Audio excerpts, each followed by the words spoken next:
بسم اللہ الرحمن الرحیم۔ میں افتخار حیدر عثمانی آج آپ سے مخاطب ہوں۔ آج میں آپ کو گلوبل کنٹیکسٹ میں انتہائی دلچسپ واقعہ سنانے جا رہا ہوں۔ واقعہ کو یوں ہے کہ کسی جنگل میں دوسرے جانوروں کی طرح ساتھ ہی شیر اور لومبڑ فاکس بھی رہتے تھے، اور کسی بات پر لومبڑ کی شیر سے ٹھن گئی اور لومبڑ کے اندر عتاب اور انتقام کی آگ سلگتی رہی۔ کچھ عرصہ بعد لومبڑ نے جنگل میں بیوٹی پارلر بنایا اور بادشاہ کو اس کے افتتاح کے لیے بلایا۔ بادشاہ نے انکار کر دیا۔ لومبڑ نے اس کو قائل کرنے کی کوشش کی کہ آپ کی ریپوٹیشن پہلے خراب ہے، آپ پر ایلیگیشن ہے کہ آپ نارو مائنڈ ہیں، فرسودہ دماغ ہیں، آپ قدامت پسند ہیں، لہٰذا آپ آنکھیں کھولیں، وقت کے مطابق حالات کو سمجھیں، آپ اوپن مائنڈ ہوں، روشن خیال ہوں۔ تو ان باتوں کو سننے کے بعد شیر نے حامی بھر لی۔ اگلے روز وہ اس تقریب کے افتتاح میں پہنچا، فیتا کاٹا اور رات کو تقریب کا آغاز ہوا۔ اس تقریب میں لومبڑ نے لہنگا پہن کے بھرپور رقص کیا اور بادشاہ کو اپنی طرف متوجہ کیا۔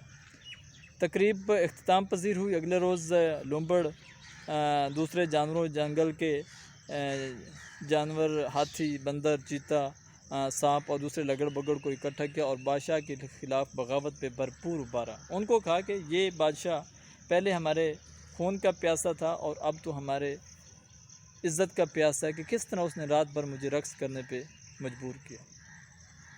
لومبڑ ادھر سے اٹھا اور شیر کے پاس چلا گیا۔ شیر کو جا کے کہا، بادشاہ سلامت، آپ کو پتہ ہے کہ آپ کے خلاف بغاوت ہو رہی ہے اور اس میں آپ کے قریبی دوست شامل ہیں، اگر آپ نے اس کا کوئی حال نہیں ڈھونڈا تو آپ سے حکومت چھین سکتی ہے۔ شیر نے کہا کہ اس صورتحال میں کیا کیا جا سکتا ہے؟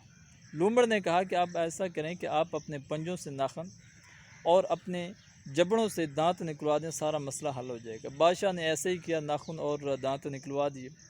تھوڑے ٹائم بعد اس کو بھوک لگی اور شیر نے ایک ہرن کو 10-12 کلومیٹر کے ڈسٹینس پہ جا کے پکڑا اور اس پہ اٹیک شکار کرنا چاہا تو اس کے پنجے سلپ ہو گئے، دانت نہیں تھے، شکار نہیں کر سکا، بھوکا اپنی کچھار میں پہنچا۔ لومبڑ بھی آن پہنچا، اس نے کہا، بادشاہ سلامت، بھوک لگی ہوگی۔ شیر نے کہا، بھوک بہت لگی ہے، میں نے آپ کے کہنے پہ ناخن اور دانت نکلوائے ہیں، آپ میرے لیے کچھ کھانے کا ارینج کریں۔ لومبڑ نے کہا کہ آپ کو کھانے میں گھاس مل سکتا ہے۔ شیر کو بری لگی بات کہ میں گوشت کھانے والا اور مجھے گھاس کی آفر کی جانے لگی۔ اس نے اٹیک کرنا چاہا لیکن لومبڑ بھاگ نکلا۔ اگلے روز دوبارہ لومبڑ شیر کے پاس پہنچا، اس نے کہا، بادشاہ سلامت، بھوک تو لگی ہوگی۔ شیر بھوک سے نڈال نہ، اس نے کہا، بالکل بھوک لگی ہے، آج آپ مجھے گھاس ہی کھانے کو دے دیں۔ لومبڑ نے کہا، آج آپ کو ایسے گھاس نہیں ملے گا، بلکہ آج آپ کو میاؤں میاؤں کرنی پڑے گی۔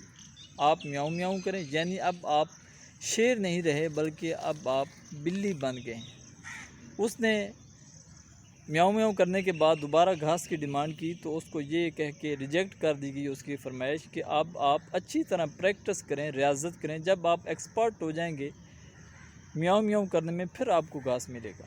اور وہ شیر اس دن سے لے کے آج تک میاؤں میاؤں کر رہا ہے۔ جی ہاں، وہ شیر آج ہم مسلمان قوم ہیں اور یہ امت مسلمہ ہے، اور یقیناً ہم اس شیر کی طرح مجبور ہیں اور ہم پر کوئی اور لومبڑ حکمران ہیں، اور پوری امت مسلمہ اس کے ہاتھوں کھلونا بنی ہوئی ہے اور جو ایک لومبڑ کے اشاروں پر چل رہی ہے۔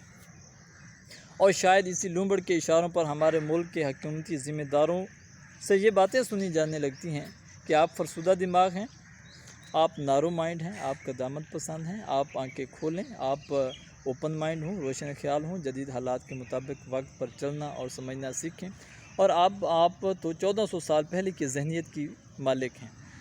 یقیناً ان باتوں کے تانے بانے لومبڑ کی باتوں سے ملتے جلتے ہیں، اور بات صرف باتوں تک نہیں بلکہ پریکٹیکلی طور پر ایسی سازشیں، چالاکیاں اور فتنے نظر آتے ہیں کہ کبھی ہمارے ملک میں اچانک سے کشمیر کا ایشو ریز ہوتا ہے اور انڈیا اس کو لیگلی طور پہ ضم کر لیتا ہے اور پوری وادی کو خون سے رنگین کر دیتا ہے، تو کبھی ہمارے ملک میں آسیہ ملونہ کا فتنہ کھڑا ہو جاتا ہے، تو کبھی ختم نبوت آئین میں امینڈمنٹ کی جانے لگتی ہیں، تو کبھی نصاب میں تبدیلی کی جانے لگتی ہے، تو کبھی ہمارے اسلامی ملک میں میرا جسم میری مرضی جیسا فتنہ کھڑا کیا جانے لگتا ہے، تو کبھی ہمارے ملک میں ہمارا قبلہ اول بیت المقدس کو شہید کرنے والے اسرائیل کی حمایت میں باتیں کی جانے لگتی ہیں، تو کبھی قادیانیوں کو اقلیتی کمیشن میں شامل کیا جانے لگتا ہے، تو کبھی مقدس ہستیوں کے خلاف لٹریچر ہمارے ملک کے پاکستان میں کمپوز ہوتا ہے اور پبلش ہوتا ہے۔ حال ہی میں اس کی اسمبلی میں اس کے خلاف قانون سازی ہوئی ہے۔ بات ادھر تک نہیں روکتی، بلکہ اب تو کرنٹلی سوشل میڈیا پہ نبی آخر الزمان، امہات المومنین، صحابہ کرام، اہل بیت العظام، خلفائے راشدین پر بہتان لگائے جا رہے ہیں، نازیبا الفاظ کہے جا رہے ہیں، ان پر غلط کمنٹس کیے جا رہے ہیں۔ یقیناً میں یہ سمجھتا ہوں کہ ایک دفعہ پھر میرا اسلامی ملک سازش کا شکار ہونے جا رہا ہے، اور شاید یہ شیعہ سنی فسادات کو ہوا دینے کی بیرونی طاقتیں یہ سارا کچھ کروا رہی ہیں۔ تو آج میں اپنے ملک پاکستان کے ذمہ داروں بلکہ تمام اسلامک کنٹریز کو دعوت فکر دیتا ہوں کہ وہ اس عالمی لومبڑ امریکہ کی چالاکیوں، سازشوں، فتنوں اور چیرہ دستیوں کو سمجھیں اور ان کے خلاف ایک مشترکہ لائحہ عمل تیار کریں۔ والسلام۔